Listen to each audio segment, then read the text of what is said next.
Hi, class. Wanted to give my perspective on marketing myopia and how the ideas expressed in both articles are present in today's world. I thought both articles were very interesting. Coming from a lean value stream background, I was very familiar with the ideas of delivering value to the consumer, not producing to sell, and making sure that we as a business entity are in tune with the needs of the consumer. I thought it was interesting in Levitt's article, the original Marketing Myopia, that he also asserted the idea of making sure you understand what industry you're in and not to narrowly define that industry to the point that you miss opportunities for innovation that will impact your industry. Um, and What's really important about that point is that seemingly unrelated industries can come in and leapfrog you and eat your lunch, so to speak, when you're too narrowly defined and you're not looking to continuously innovate. Uh, which brings me to my current day example of where this is happening right now.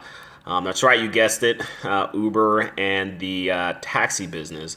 The taxi business was set up to lease cabs to drivers, splitting fares or selling medallions. So their main customers were the taxi drivers themselves. And as long as people needed to get to from point A to point B, when public transportation or your own vehicle weren't options, taxi drivers would fill the need for the consumer. But what taxi companies and taxi drivers continue to ignore because they were in a state of myopia, thinking that they were the only business that would ever be in town. Similar to the streetcar example in the marketing myopia article, they ignored the wants and needs of the consumers. When Uber was released, one of the things they said they wanted to do was solve the frustration of hailing a cab at a moment's notice, solve the perceived racism issues when empty taxis would drive by, passing up minorities who were hailing them, solve the issue of getting a taxi quickly and cheaply. These are things that consumers were asking for years, but no one listened. The taxi companies were so focused on profits and on competition from other companies that they never innovated and they ignored these requests from consumers. Their scope was so small they only saw direct competition and didn't envision how anyone would be able to disrupt their current model.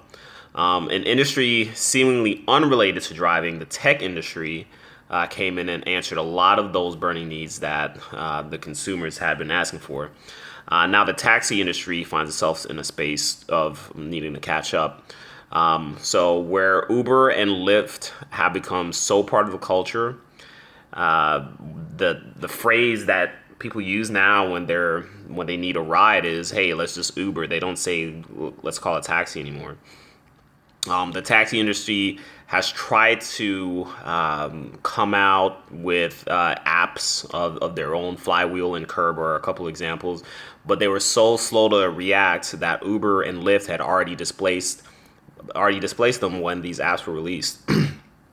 It's also interesting that because the taxi companies were so focused on the taxi drivers as their customers and getting the profit sharing from them, they didn't reach out to the consumers who, from the new marketing myopia article, would be the salient stakeholders, the most important stakeholders, and they were completely ignored.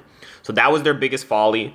They didn't understand who their stakeholders were, and most importantly, they ignored the stakeholder that actually paid for the services, which is currently leading to their downfall. All right, thank you for your time.